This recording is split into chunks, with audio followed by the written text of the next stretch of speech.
Hello, everyone. Here is the long-awaited Stump the Professor video. Thanks for your patience on this. I'm really excited. I have your questions and answers, and I've been working with my uh, people that I know in the professional world to really gather some of these answers. So I want to thank all the different conversations I had. I even had a conversation during one of the office visits about one of the questions with someone in the class. So I just really appreciate that. Shout out. Uh, so I'm just going to get right into it because this video takes a while to go through the questions.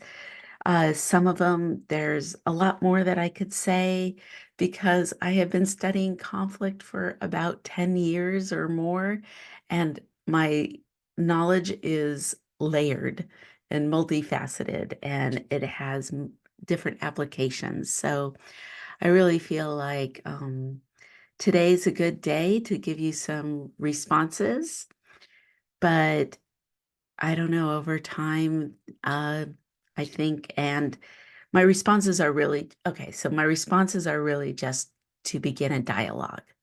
This is a dialogue that we're having about conflict. I don't really feel like I have the answer. It's nuanced in that way. All right. So I'm going to start with Sam We Am team. Hello, Sam We Am team.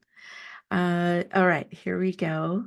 The first question is about regarding isolation and loneliness and how like that has been kind of augmented by social media. That's what they're really looking at, the phenomenon of the feeling of loneliness and isolation. Uh, Even though when you're on social media, you feel like you're being connected and you're really engaging and feeling included. However, of course, you're just alone with your phone, right? And this first question is to draw a parallel to that experience with asynchronous education, which is what we're doing, which is why I am not doing a synchronized Zoom call with the whole class, or we're not actually face to face in a classroom. So they're asking, how do I see the impacts of social isolation on learning and knowledge acquisition? And it's actually quite a serious question. And because we have some educators in our class this term, I think it's such an appropriate question that we're all really curious about, whether we're the student trying to engage in a learning experience. So this is a primary focus of how I approach my class. So the question is actually really spot on for me. I, if we were in the classroom, it would be a much more dynamic workshop style classroom. You would come into the class uh, prepared in a more seminar style to really dialogue, but I come with a whole set of games. I'm about how games can help us learn and how gaming can, especially for leadership, how in a conflict class, that real important distinction between what is collaboration and what is competition, and what is a game, but a place to really explore the difference between collaboration and competition. Uh, a lot of that I am still working on how to translate that into a digital format.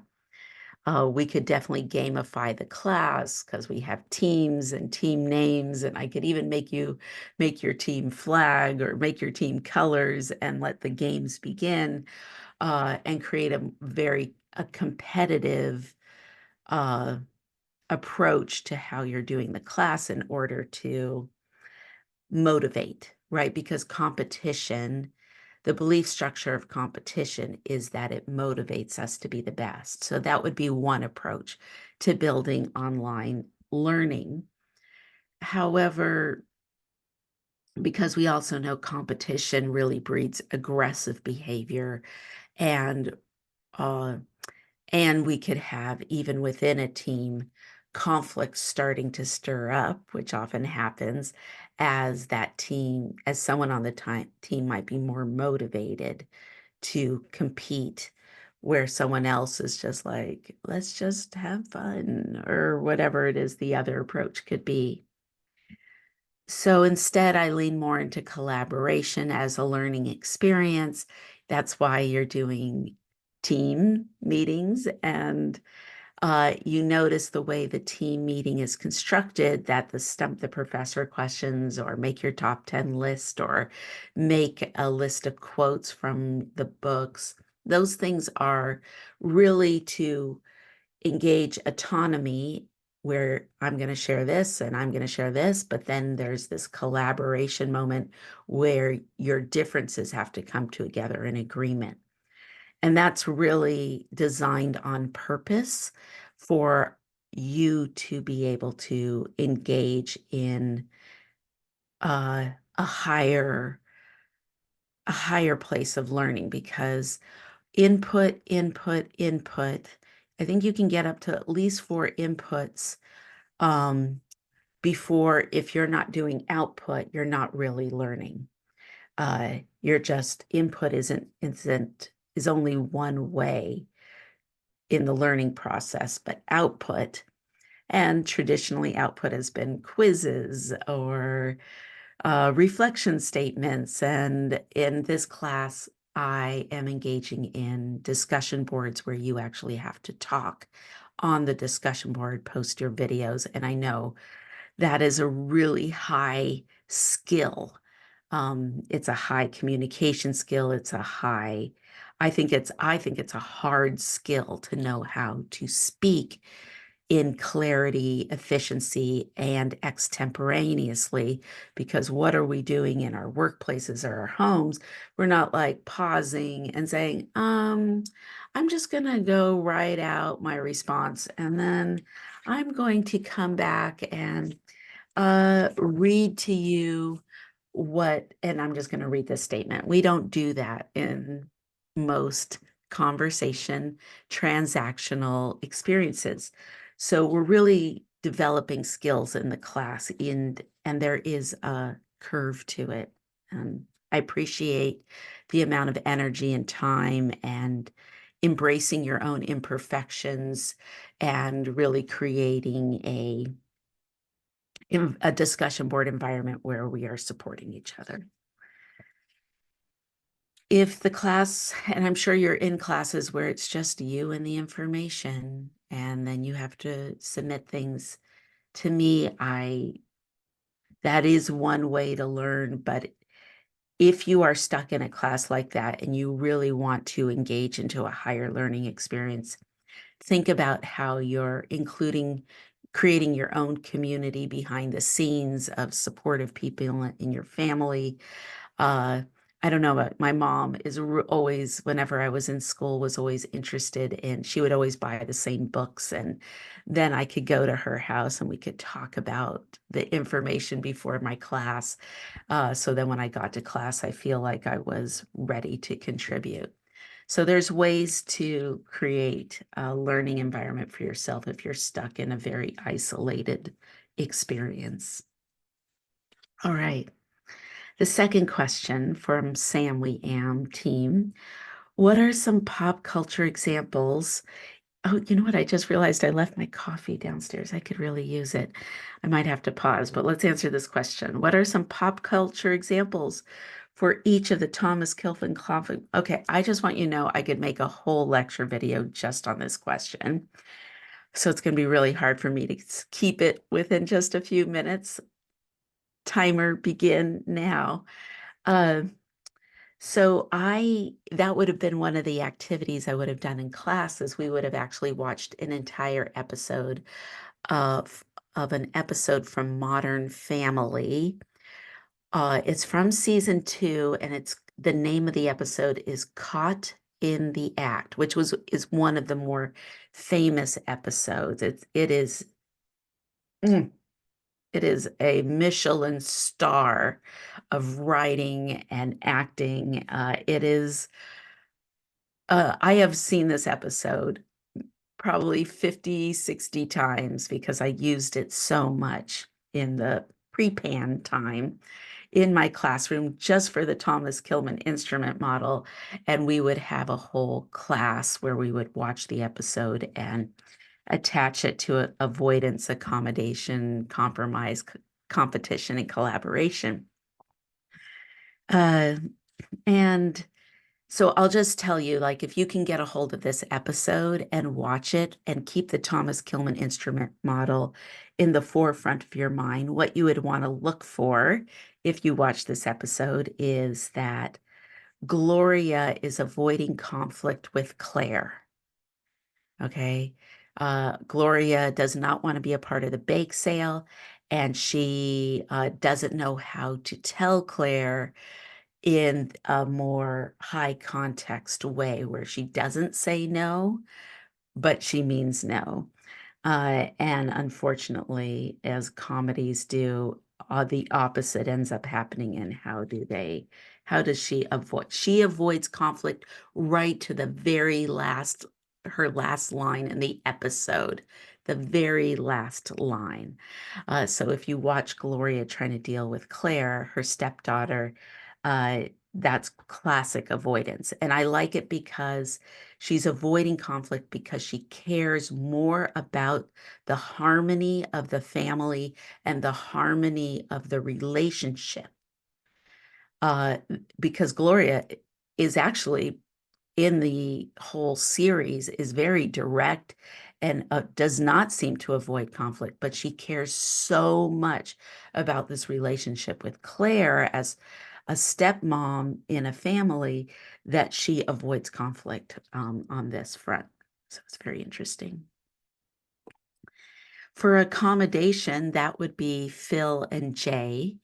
Uh, Jay really accommodates Gloria, even though it's not, he's more competitive and very masculine speech and he's a very successful entrepreneur, business. He has his own company. He is used to being direct and very competitive, but with this very precious wife of his, he accommodates her quite a bit as he learns to grow out of his comfort zone. And so if you see the way that Jay deals with Gloria, it's very accommodating. And they have a very successful marriage, which we definitely know more successful marriages will use accommodation to create harmony in the relationship and a loving way for what's more important for the other person and to hold them up. And that's what accommodation's doing. All right, compromise. Compromise, you can find compromise between Claire and her husband, Phil. They have a huge problem to solve with the kids walking in on their amorous bedroom activity, thus the episode Caught in the Act.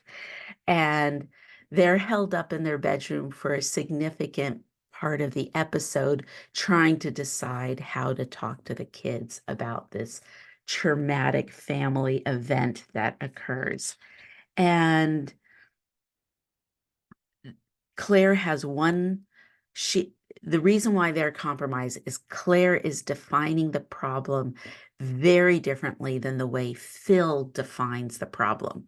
That is a good way to notice what is compromise, that you're coming from different definitions of what is the problem. In collaboration, a lot of the work is to get to the same problem and then working together towards a solution.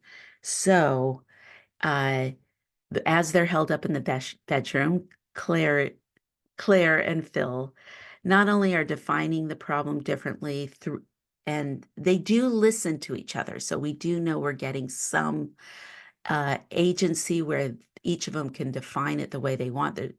Claire says, well, what do you mean? Give me an example of what you're saying. And Phil's like, we can do this differently. This is not a big a deal as you think it is. And they're listening to each other, but they just can't really find a way to connect. And then when they end up in front of the children and they are dealing with it, you can see that each of them are trying to support each other in their different ways of approaching the issue as parents, but so that there's this element of support, but they're still doing it differently. And that is really important with compromise. And we know compromise can get you through a problem, but it's just a Band-Aid on a broken leg. And when Haley returns into the room, their daughter Haley returns into the room, her reaction after the family talk where they thought they've had succeeded, she's really triggered quickly. And that's another clue that they were really in compromise and didn't really solve the issue. Okay, competition. Our achievement color, you can find competition in the character of Jay, the father, with his daughter Claire, when they start talking about the parenting, their different parenting techniques. It's very masculine speech. Well, I did it better than you. Uh, there's this kind of challenge, and they kind of do this stair-stepping kind of way that because Claire is very masculine speech in her style, and Jay's her dad. And so, of course, they are in a very family style communication of being very competitive in the parenting techniques. Even to the very end, when we get caught in the act as Gloria in the very next scene towards the end of the episode, uh, uh, Claire challenges her dad on his parenting style again to prove that she is a better parent than her dad. Okay. And because Jay has to accommodate Gloria, he is really, you can see the personal conflict that Jay is having as he tries to accommodate Gloria and be competitive with Claire at the same time. So it's very interesting. Another competitive element is there's like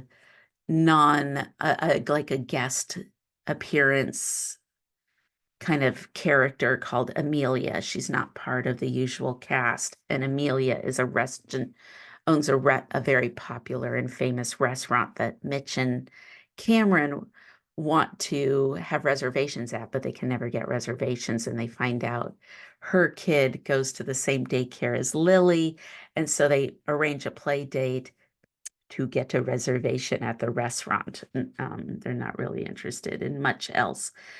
But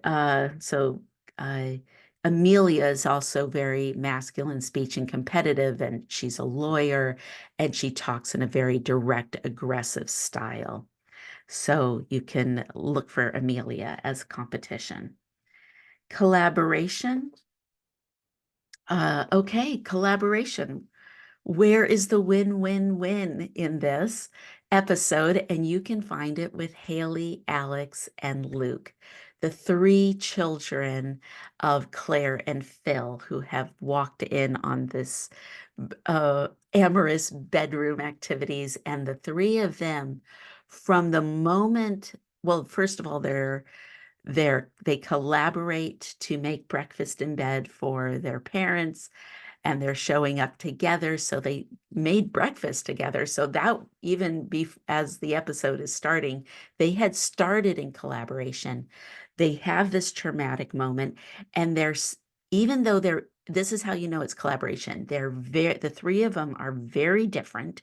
They each are kind of experiencing the trauma in a very, very different ways, but they're there for each other. They are there for each other through every step of the way of the episode. Uh, and they're exiters. Of course, they run screaming out of the bedroom. They run from the house, and and even when they finally have to have the family meeting at the end of the episode, they're still just in sync with each other. And the best part is whoever wrote this dialogue of the three kids on the park bench trying to decide how to handle the problem, they are working on defining the problem. They spend quite a bit of time like, what is the actual problem? Uh, and they disagree, but they listen to each other. They accept influence even when they don't fully agree. Oh my gosh, it is just a brilliant example of collaboration. And of course, they, when dealing with the parents, there's an element of accommodation because they don't have the power. The parents have the power. So they have to accommodate the parents. But the way they work together as a unit, they collaborate. And then the last example, I know I'm going on, but just if you're watching the is Mitch and Cameron also collaborate when they have a conflict with Amelia at the house. They collaborate and they also, and they use we language. It's Cameron who made the accident that spilled the juice on the beautiful $50,000 carpet in Amelia's very fancy house. But even though it's Cameron who did it, Mitch never blames Cameron. Mitch always uses we language, even though in their relationship, Mitch is the lawyer who makes the money and would have the money to make the repair of this stain.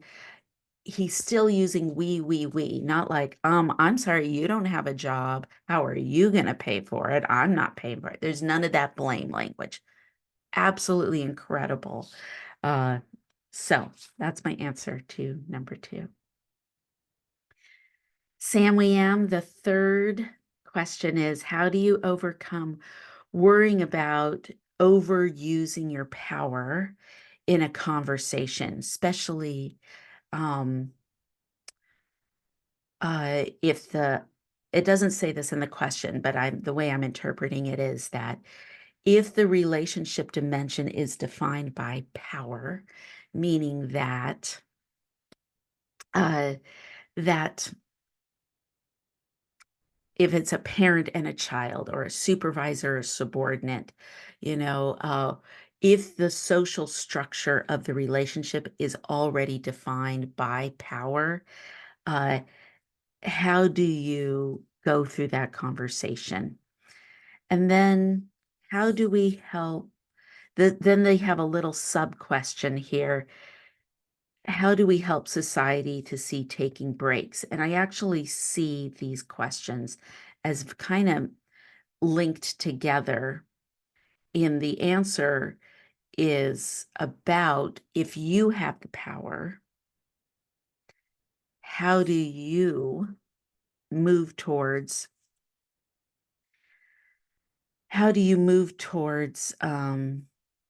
making sure that conversation, you're not overutilizing your power. Okay, I gotta get my coffee because my voice feels a little raspy. I'll be right back. Okay, magic, I have coffee. All right. Just left it in the hallway. It's so funny. Okay, all right. So for this answer, when you have the power, you can set norms, expectations, and you should always give some power over to the other person.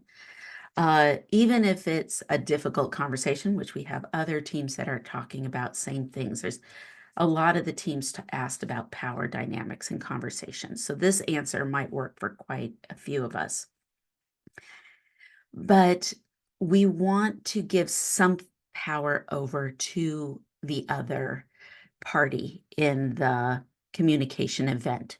And so if a difficult conversation is coming up, allow the other person to set the time and schedule for when that happens. Now, even I have a hard time, like when I need to request a meeting with my supervisor to say what would work for you, and then they're like, no, what would work for you? When is your availability? I mean, you can end up in this back and forth, but I think the person without power should always set the time and place within the constraints of the schedule that the person with power can accommodate. Just calling someone in, I need to talk to you now. get in here, kind of thing, even if it's said nicely, but that can be the high context vibe of, I need to see you now. So just say, hey, sometime today, we need to check in on on A and B and C, and also be specific of what before the conversation. Always be very specific if you have the power about what needs to be talked about. Same the other way, if you don't have the power, say, I'm requesting a meeting. I need to talk about A, B, and C. Always be very direct and clear and not high context about what the dialogue. And that is one of the ways you set expectations. And then also when you begin a difficult conversation, the preamble for it should always be very direct and clear about the expectations and how long the conversation is going to go. So say, I need to have a 15-minute meeting. Uh, if we don't cover everything we need to in this time frame, let's make sure we make another time. So like it's almost like building in a break into the meeting before it even starts is a really good technique. And you can do that if you have the power. Another team, conflict commanders, ask, what do we do when we're not prepared for the conflict? So that will be coming up, which I think goes well with this question here. Other things are to make sure you do definitions, meaning I want to go over the project coming up. This is in the project, we're going to need to do a presentation. Let's make sure we're clear on what a presentation looks like, right? Spending a little bit of time and not making assumptions about how you're using the word presentation versus how someone else uses the presentation, or uh, I want to set this deadline for when we are coming together to uh, review the presentation before the conference. Be sure you're clear about, oh, when we hit this deadline for reviewing before we leave for the conference, what's your expectation of what people are coming with? Okay, so you're going to come with the PowerPoint slides. You're going to come with the itinerary for the event or whatever it is. You're breaking out and being clear about what is actually expected. And when you do that, you start to give agency when you dialogue with the other person, and then say, how does that sound? And then of course, and I've heard people mention this in the meetings as well.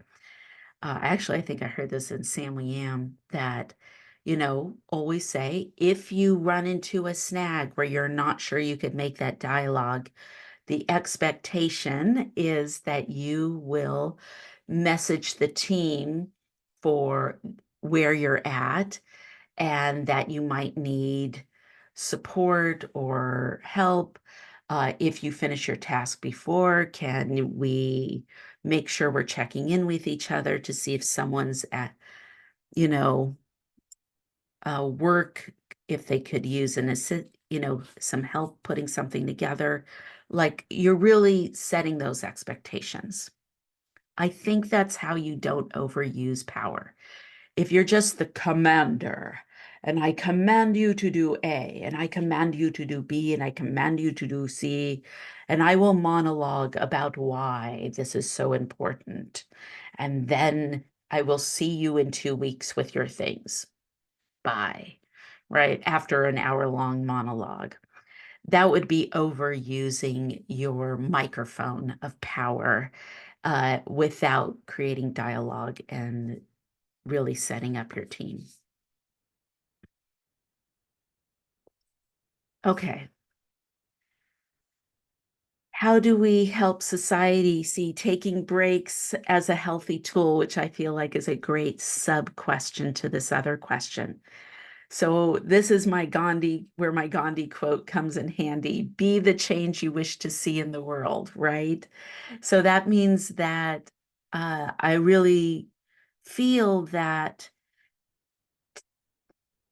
setting up the norm of breaks, in even when everything is going as sunny weather, and there's rainbows and unicorns and lollipops, that's when it's okay to take breaks then too, because then you create a normative experience. And then if we get into a place of spiraling escalation in a conflict, taking a break isn't this weird, what's happening now? I'm confused feeling, or is this a punishment? No, you've already created norms around it. So be the change you wish to see in the world. Also, this is where I am going to spend a little bit of time talking about nonverbal communication, which nonverbal communication is not, I teach a whole class in nonverbal communication. So it's going to be really hard for me to keep this petite, but nonverbal communication is all, we don't say body language in the field of nonverbals. We break it out into channels and categories and subchannels. I think the voice is a great example of how the voice, linguistics is one channel, language is one channel, but the voice has tone, rate, pause, uh, it has pitch, it has pronunciation and accents. Like there's 6 or 7 different channels in the field of nonverbal communication. We are looking at 6 or 7 different channels that go with speech. Even since we have some sign language uh, interpreters in the classroom, the speech we know, and I've heard some of you talk about this in your meetings, that the way that emphasis is put in, I'm not going to try and sign language because that is not my speech language, but the way that emphasis happens, or how fast, and all of these other things are part of that as well. So each of those are considered a different channel in nonverbal communication. The mouth is a different channel than a full facial expression. Eyes are considered a different channel. And then same with kinesics, the body.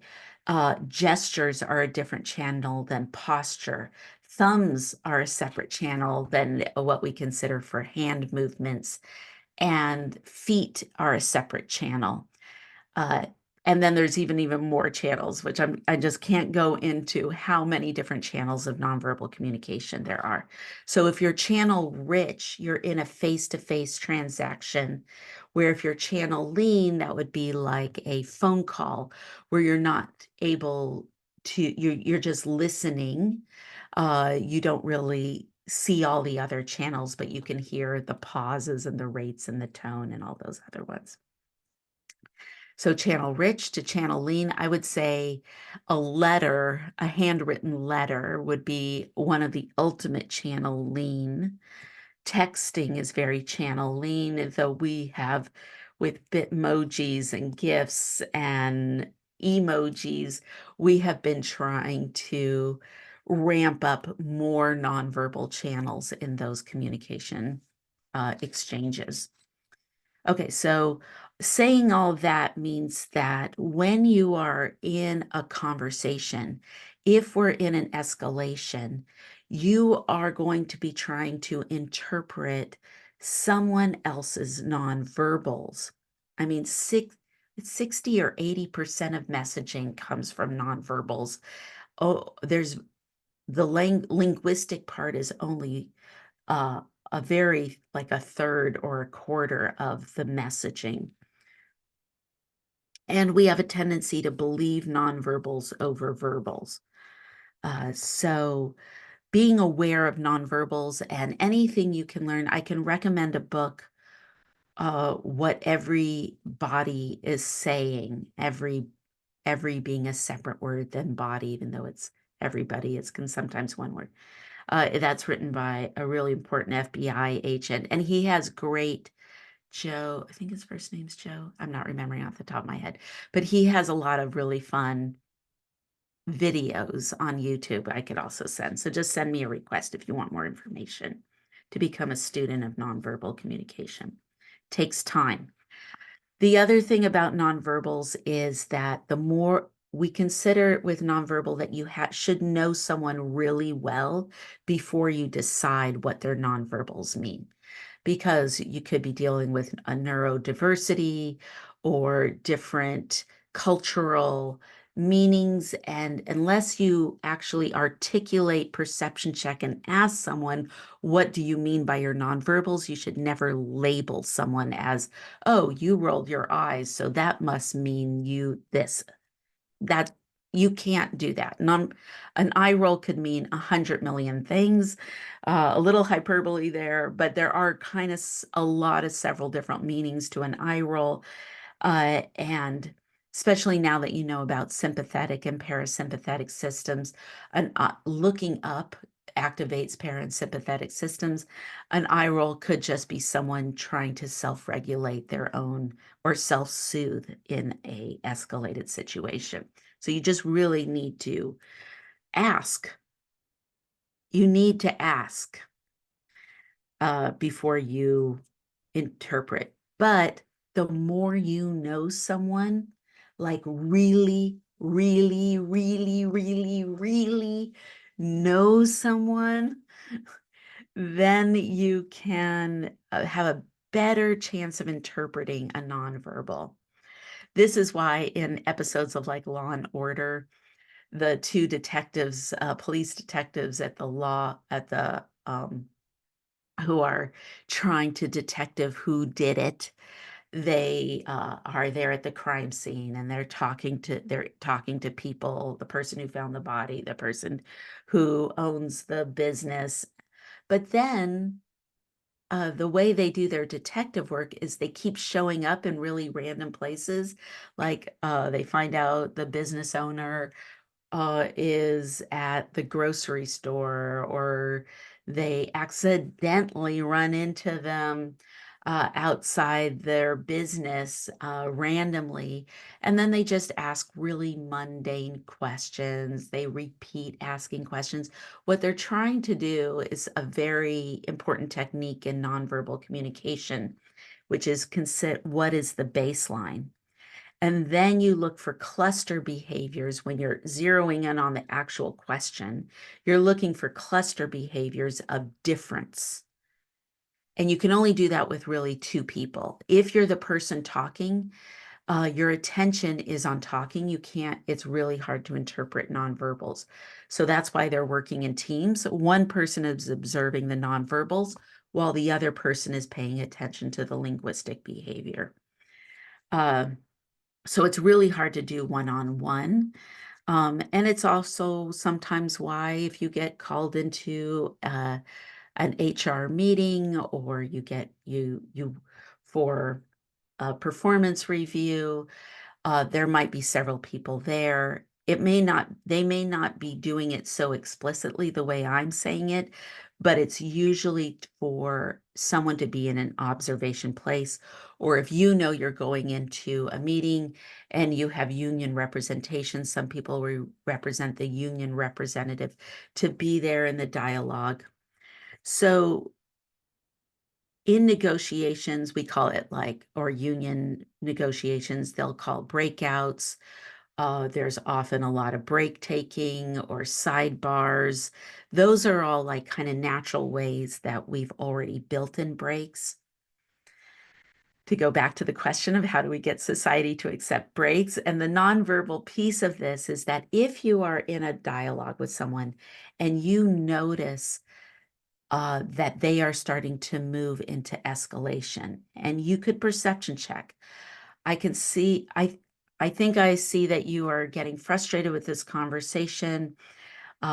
Let's just take a break and come back and the person says, I'm not frustrated, you might be with a fuser who is escalating into the conflict. They might be getting defensive. They might being attacking. And if you have the power, you can set a break. Or if the other person is cognizant and says, I need a break, in the workplace situation or at, at home, when I talked about breaks, I said, this can be, you should really not make it too long.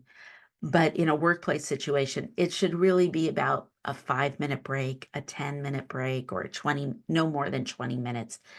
Going home really flooded about your job can be a really excruciating long period of time before you're back in the office.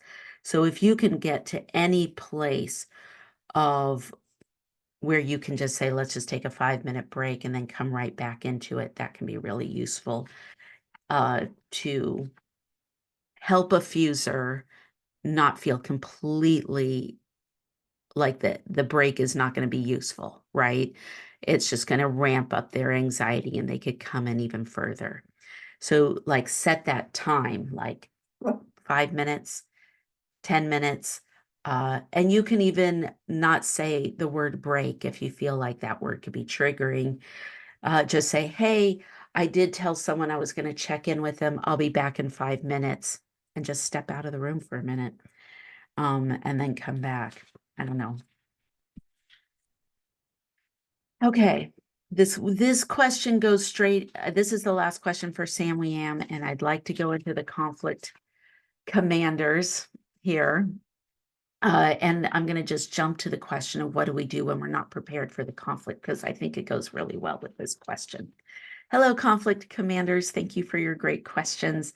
I'm going to start with your question number 2 as the first question. What do we do when we're not prepared for the conflict? Because now I'm going to almost answer the same question I just answered, but from the person who doesn't have power. Of course, we want to avoid escalating the situation. So when you don't have the power and a conflict is coming at you, you want to start focusing in a really subtle way on your own body. Wiggle your toes. Maybe sit back in your chair and try and don't start leaning in because that activates sympathetic.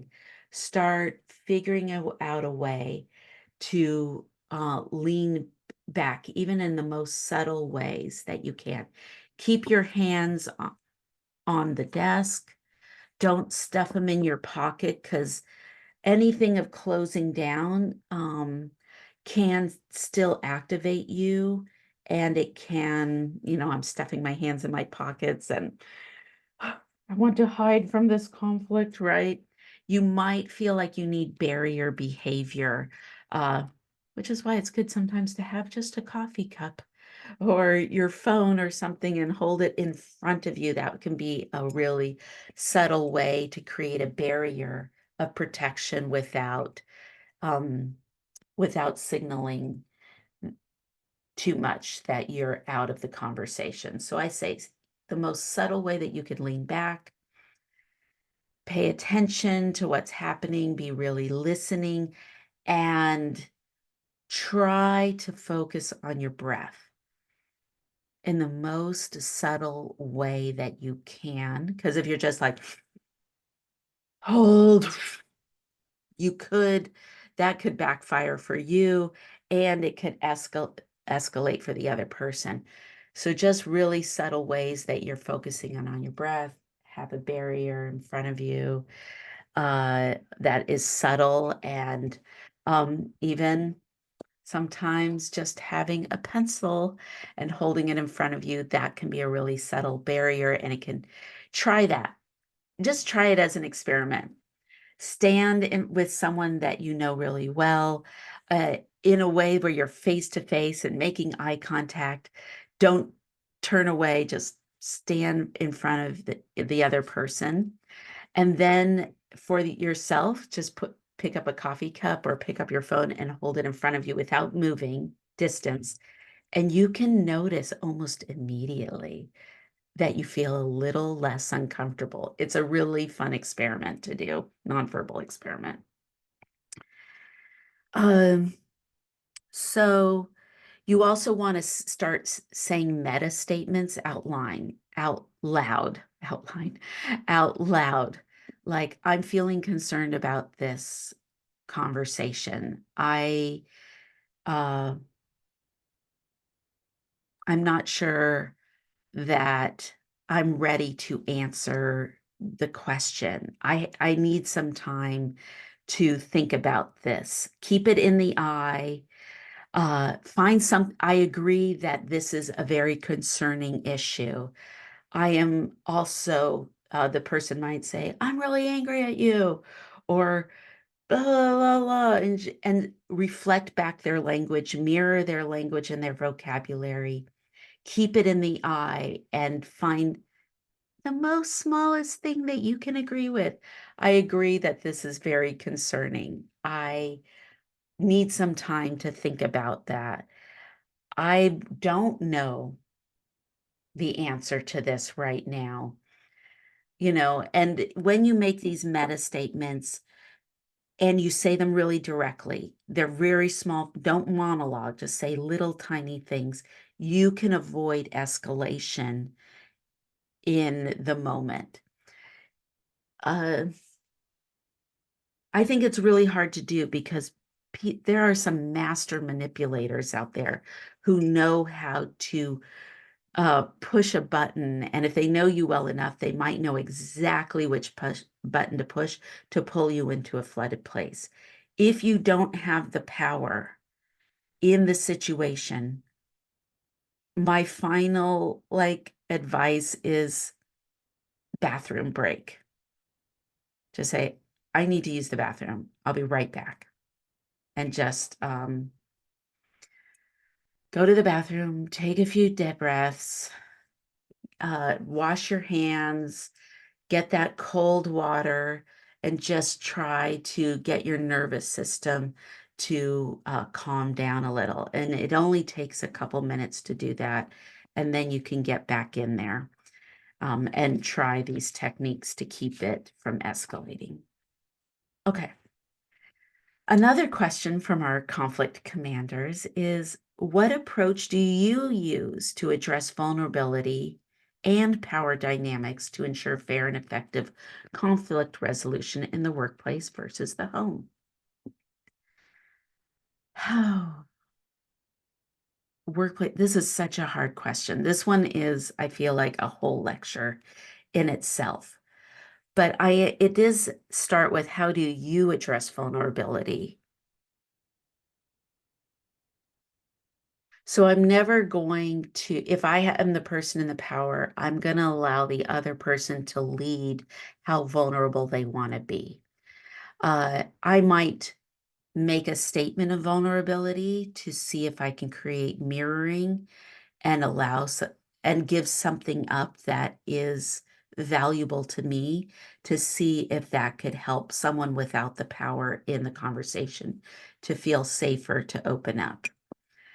However, I do have to say that when I don't have the power, I might ante up a small little bit of vulnerability in a situation, including being very meta, that I'm not sure I can answer this question, or right now I'd have to think about it. I'll say that. These answers are specific to me. Everyone is very different, and now that you have a whole class of tools, I would really expect you to answer this the way that you can answer it. That's better for you. But this is just a guide from my point of view.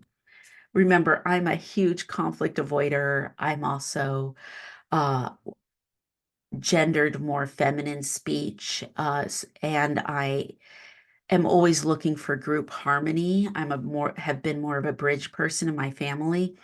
So when I deal with someone who has a lot more power, the ego is huge. Maybe I have a narcissistic person that I'm dealing with or a monologuer, I'm just going to really fall into being very agreeable, and I'm going to exit as soon as possible. And I'm not really going to ante up much of anything because I have lost trust. I'm not sure this person, uh, if I've lost trust, it's because I don't really feel like the other person has goodwill towards me and my situation. That has to be earned. I might feel like they're not really acknowledging my competency level and my ability to have a contribution. So sometimes I'm going to choose not to contribute if I don't feel like my contribution has value or I'm not being recognized as having value. I'm also going to choose my battles. I might have to say something that is going to be difficult to say out loud, but I'm going to be very specific when I choose that moment to say something. I'm not just I'm not just going to say it. I'm going to wait for the appropriate context. I'm going to be very strategic, and I usually choose my exit strategy just in case the space becomes unsafe for me. So if I have a class I'm going to teach, I'm going towards my classroom. I might build in a moment to meet with someone who has more power with me right before my class. And I'll need enough time to decompress, but I might choose it so I have some pressing deadline. Um, and I'll set that expectation. Oh, my class starts in 30 at 1 o'clock, but I did want to ask you a question about something I'm having an issue with. Is this a good moment to ask? And then I go and ask. I think it takes a lot of courage. Uh, I'm going to have empathy. I'm going to come in with some empathy for the person with power, that job is also a really difficult job. I don't want to step into I'm the victim. I think people who are in supervisors positions are in very difficult situations so that I need to come in with some ability to understand that my point of view isn't the only point of view. All right, I need to pause for a second. I'll be right back. All right, I'm back. How do you think hurt and fear, taking things personally, affect conflict? Oh, this is my question. I am so afraid of conflict. And it does affect how I deal with conflict. Some people are much more comfortable with getting into the escalation experience, but that is not me. Especially when I'm dealing with things like my job, where I am very protective of my job and my experience. And so this does say in the professional world with people in power, which I did answer a little bit of that already. How does it affect the concepts of power currencies and power dynamics? Well, I feel like this question is very close to what I just answered for the other one.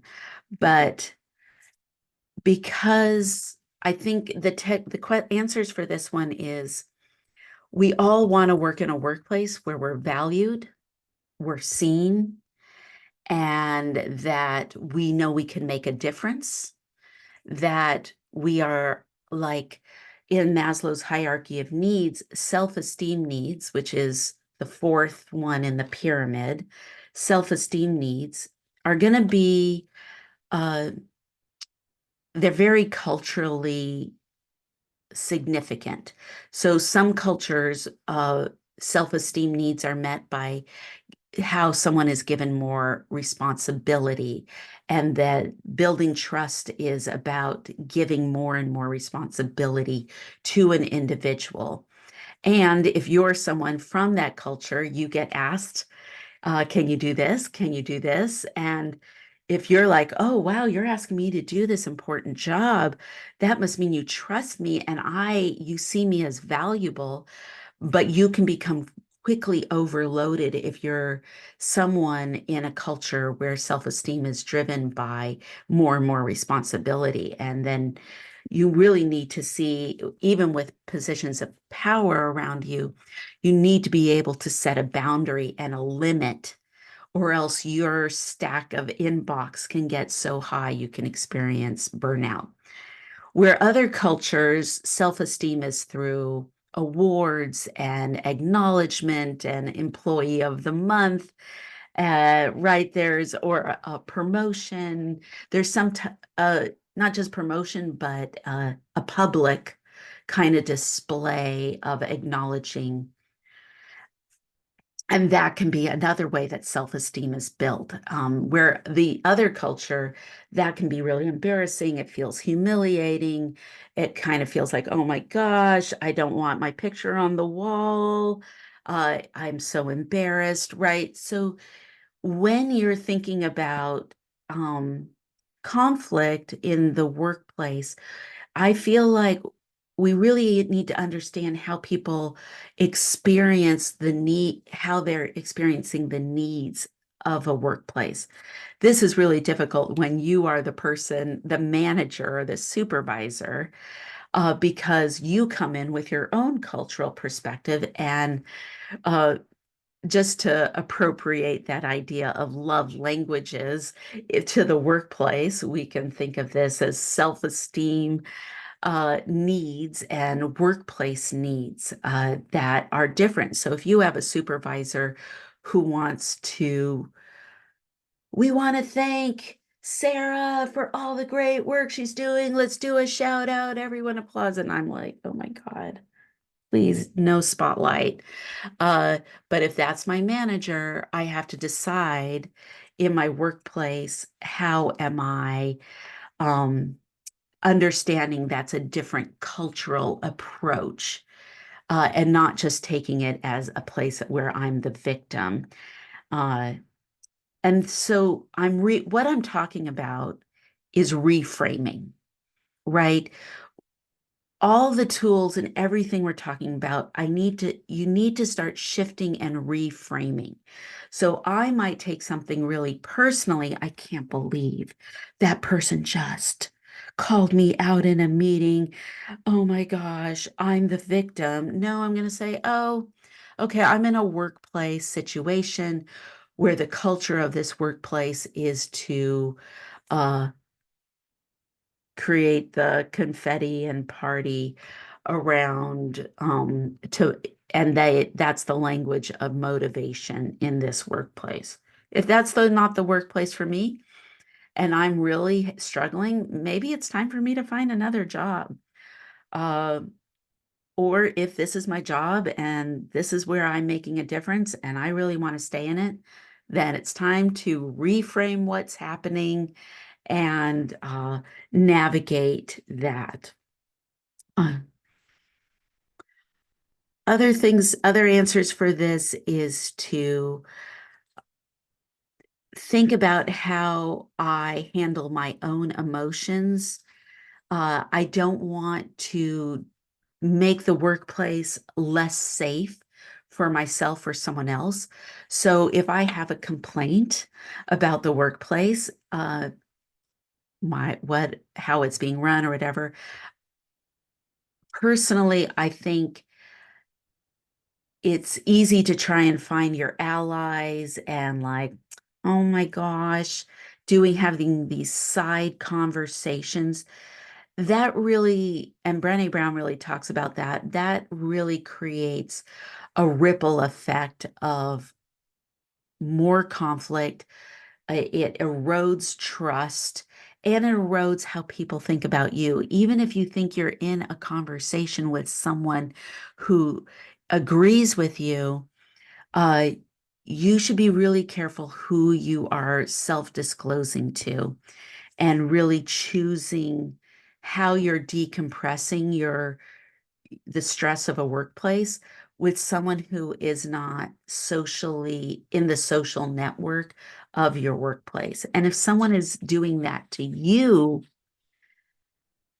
oh, it feels good to have someone spill the tea with you, but you should be very careful about how you show up and how you're creating alliances. It could, by association, make the workplace unsafe even for you. Okay. Next, Sam. Oh, we did Sam, we am. We just finished the conflict communicators. Let's talk about the overtalkers, the undertalk, or the overtalker, the undertalker, and the in-between. I love, I love your title of your team that acknowledges the identities of the group. So sweet. Outfox the prof. Questions. Um, how do, here's the first question.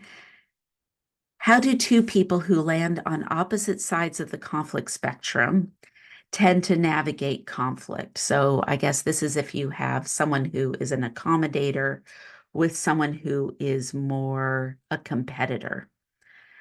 Oh my gosh, this is when things get really messy. Are there conflict norms? Well, you definitely need norms. I land much more in avoiding accommodation, and I really, when I have the power in a situation, I'm going to pull up into collaboration as much as I possibly can with a group, but I need to know who my competitors are. This is when I'm like directing a play. So I do community theater and I'm going to direct a play and I have a cast of 18 people. I need to know who my competitors are, who are my avoiders. I think I talked a bit about this, that I also am trying to figure out who's high context and low context, who is going to be more uncertainty avoidance. And since I have the person with the power, I am going to spend a lot of time setting up the norms. That means that every time I have a rehearsal, I am going to make we do introductions at the beginning of every single rehearsal. Are you surprised by that from your team meetings? You should not be surprised. Of course, I do. I'm going to set the norms for the rehearsal. I'm going to set the expectation. Here's my checklist for what I'd like to do in this rehearsal. I'd like to spend this amount of time, this amount of time, this amount of time.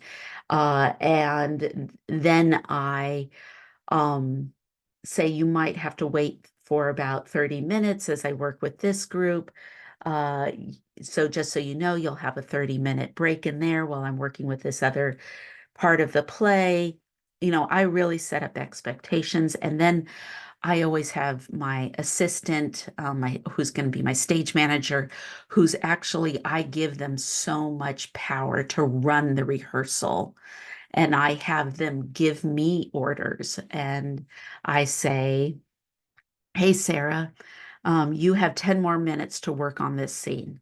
And I'll say, thank you, 10 minutes. And that the cast sees that I am willing to disperse my power currency in the rehearsal process. And because in theater, the stage manager becomes the person who runs the show. They are the ones with the most power by the time we go to opening night. So that means that I am in this slow transfer of power through the rehearsal process. So if I have someone who's way more competitive or someone who's more of an avoider, because I have the power, I am going to set up the norms. I'm going to have introductions. I'm going to be like, what are you looking, the same type of questions that you've had to ask, I do. In fact, I keep track of your cute little icebreaker questions. I'm not going to lie.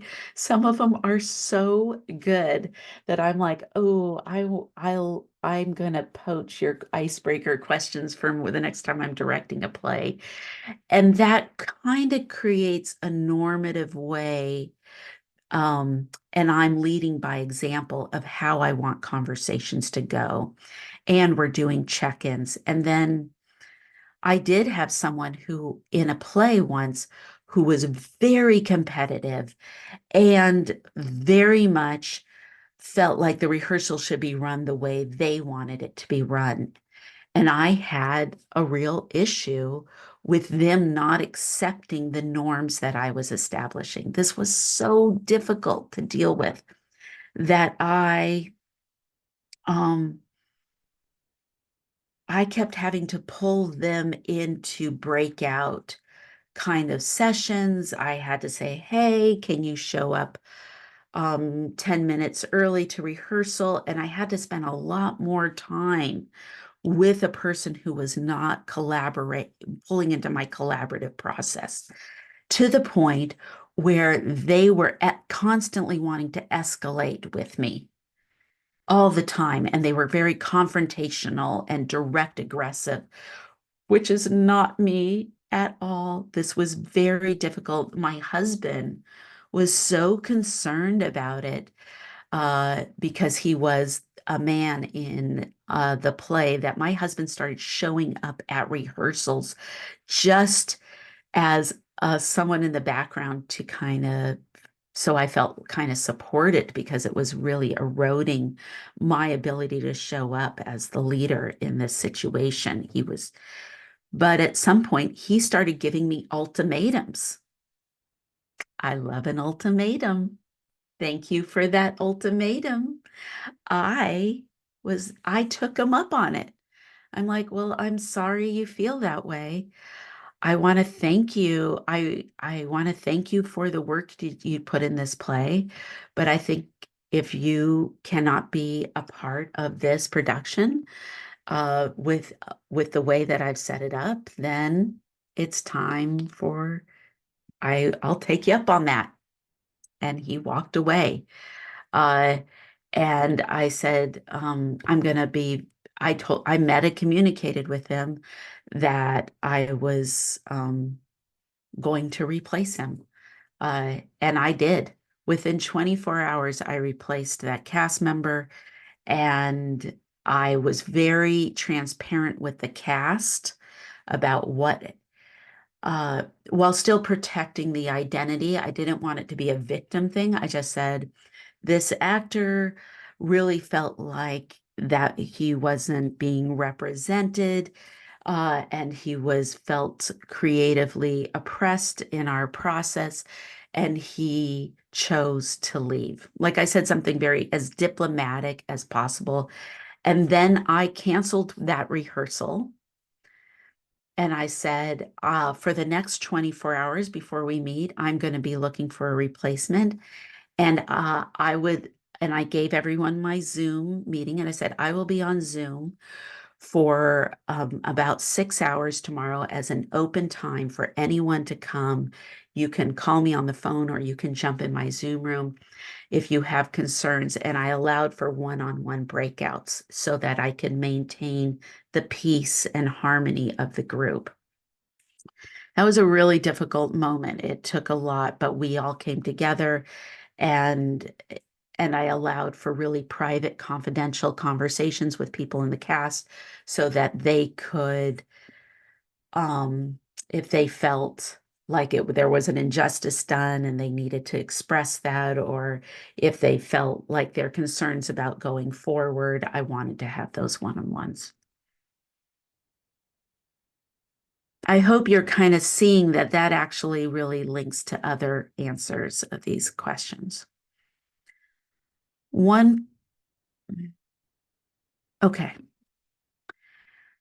Second question for the overtalker, the undertalker, and the in-between. We have access to large amounts of content and conflict management.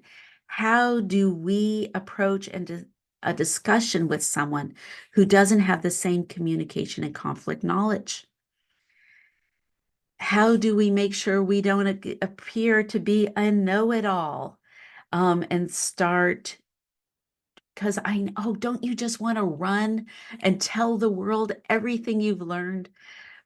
But that can be really tricky. I know that some of you have really included your most important people in your life in the content of this class. You're sharing with family and spouses and partners and some of the great information. That's a little bit different, but sometimes you're in a conflict and you know more. That is a huge, With great power comes great responsibility. And the responsibility lies with you.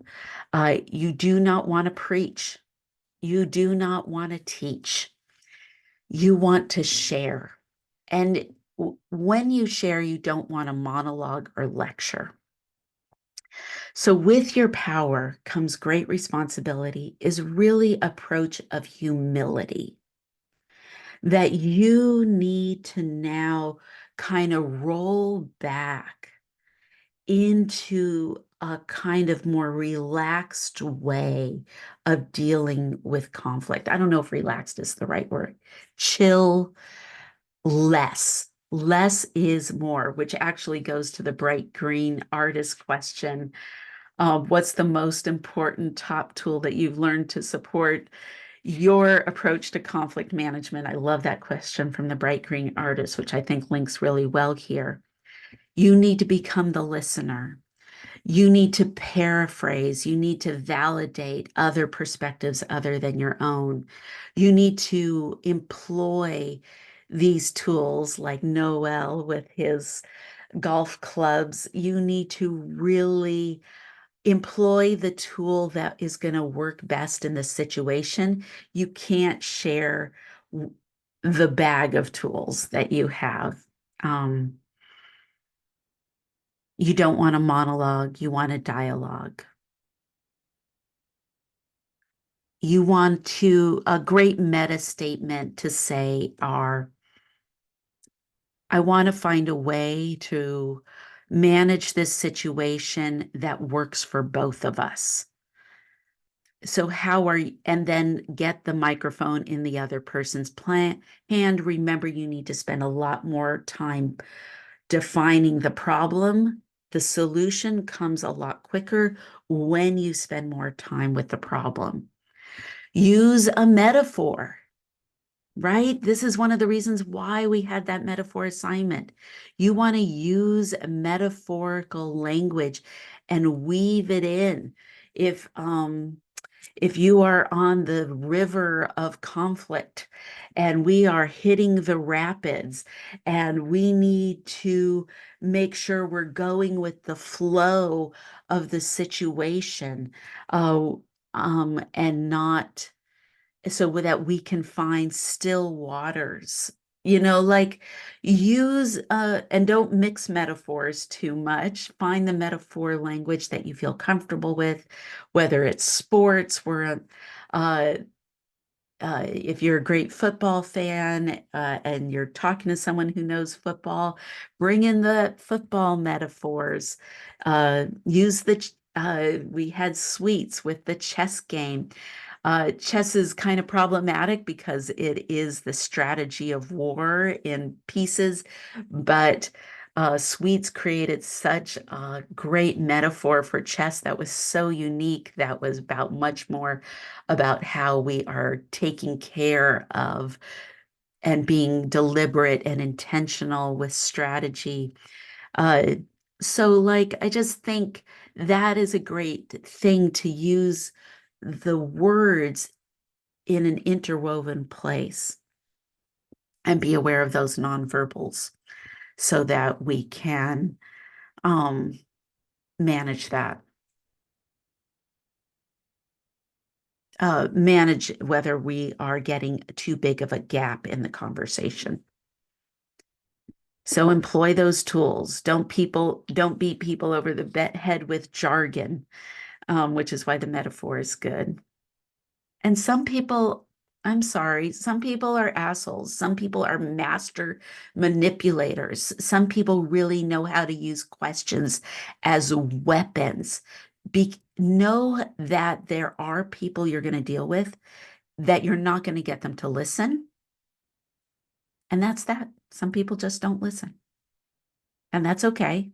But don't force them don't force yourself to try and always fit in to someone who isn't willing to really be in a dialogue.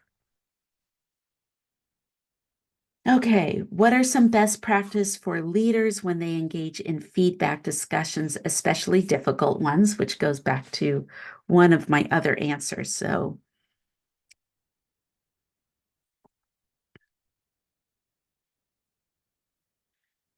what are some of the best practice for leaders when they engage in difficult conversations or feedback discussions? First of all, and I said this before in another video, when you sit down for a performance review or a feedback discussion, it should not be a surprise what the topic is about.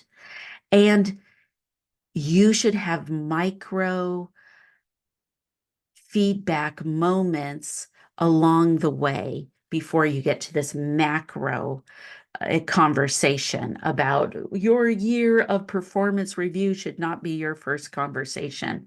There should be very few surprises in a macro discussion. And just like we want to drag in Gottman, you should have a 5-to-1 ratio of things that are working to the thing that really needs to be fixed. If do your homework, create a paper trail, have conversations that are supportive, be supportive and compassionate and empathetic, uh, and be clear and be direct. Do not hedge. Do not beat around the bush. Do not be like, oh my God, I'm so sorry. I have to bring this up. No, say, we have an important thing to talk about. I need to talk about A. I won't need to and get your input on it. Sometimes we're so, as supervisors, if we're conflict avoiders and all of a sudden we've avoided and we avoided and we avoided, and to the point where the problem is like at a screeching pitch that you have to say something, uh, that is when people feel blindsided. That's when we really create trust damage in the workplace. So, and then always stay in facts, speak in facts, that stay in the policy place. Uh, don't fall into I believe or I hope or I think. No, say a statement. Uh, Part of your job is to hit these deadlines. You've had trouble hit uh don't say you've had trouble, say for project A, B, and C, we had trouble getting the deadline. What do you think was going on that made it difficult to hit those deadlines? How can I support you? Uh, da da da da da, right? These, and then again, you might be talking to someone who's a master manipulator, someone who has gotten very far on their job without having to deal with it, deal with being confronted so directly, especially when they've had supervisors who they've really known how to uh, trigger them to avoid it, to avoid being direct with them. I don't know. All right. Oh, that one's a hard one. Again, a whole week we could spend on some of these questions. The bright green artists. Here we go. These questions are the last ones I'm dealing with because they were very personal and they're about me. So let's get vulnerable. Vulnerable. Here we go. What has been the top tool you've learned to support your conflict management? Well, my top tools is this whole class. I really depend on intercultural communication. I depend on understanding nonverbals. It, I depend on context and power dynamics of the situation as my approach. And I do a lot of perception checking. I, as much as possible, I want to get the microphone in the other person's hands and use my listening skills. I am a master listener. That comes a lot from my own childhood where I had parents that didn't use uh, physical disciplined. They used talking discipline. I was lectured for incredible amounts of time, maybe over an hour. I'm like a 9-year-old. I had to sit perfectly still uh, and listen to lectures. It was really difficult childhood for me, but thank you, mom and dad, because I am a great listener now. I really know how to follow a high context conversation, meandering, all sorts of things. My tolerance for being in a difficult conversation is high, and it's no surprise that I am a really good speech teacher. I can sit and listen to, I and have listened to over 25 different speeches in one day and gave really good feedback and helped people develop their speaking skills. So thank you for those skills. That's what supports me in my ability. And I have help behind the scenes.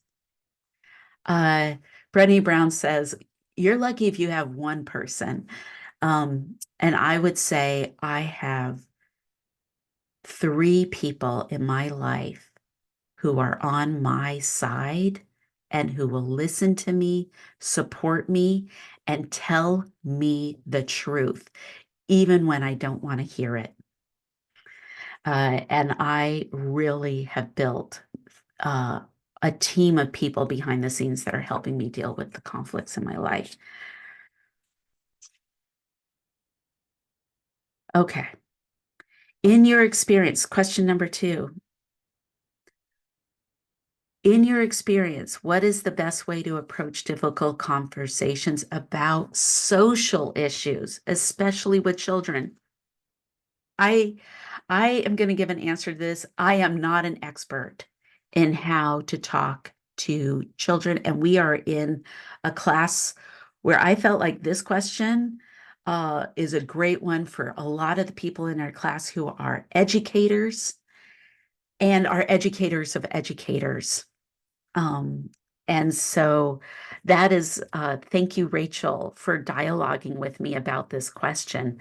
And this team is actually has people who are educators. Thank you, Bright Green Artists, for your background, because I feel like you are really on the front lines dealing with this.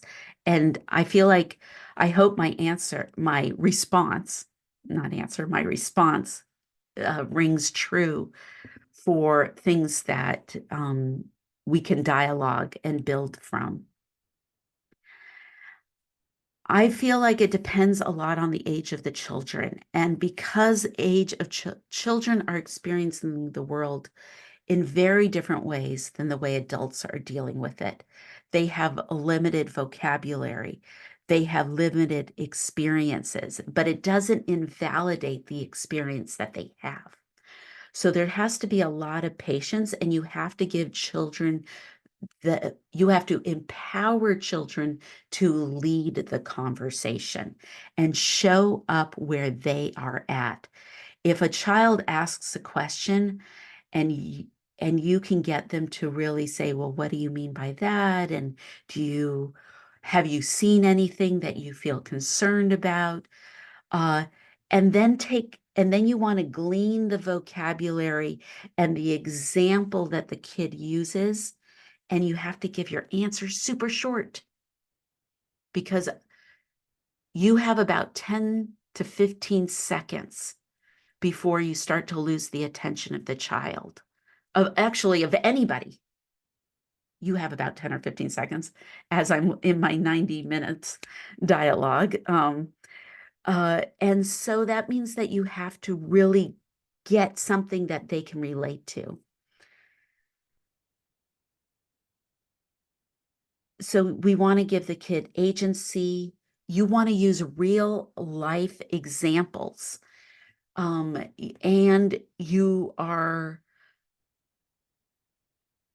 probably, some people, because we know so much and we know the catastrophe of life and that these oppressive social systems and racism and discrimination and sexism are things that children are starting to observe. And if they're asking about that, you don't want to sweep it under the rug. You want to acknowledge their experience within the realm of their experience, not your experience. And you can't fix it. You can't always make it better. It could be emotional, and we want to lean in to helping a child experience being afraid in a supportive way, to being sad as an experience of grief, and how we can show up in very empathetic and compassionate ways is really important.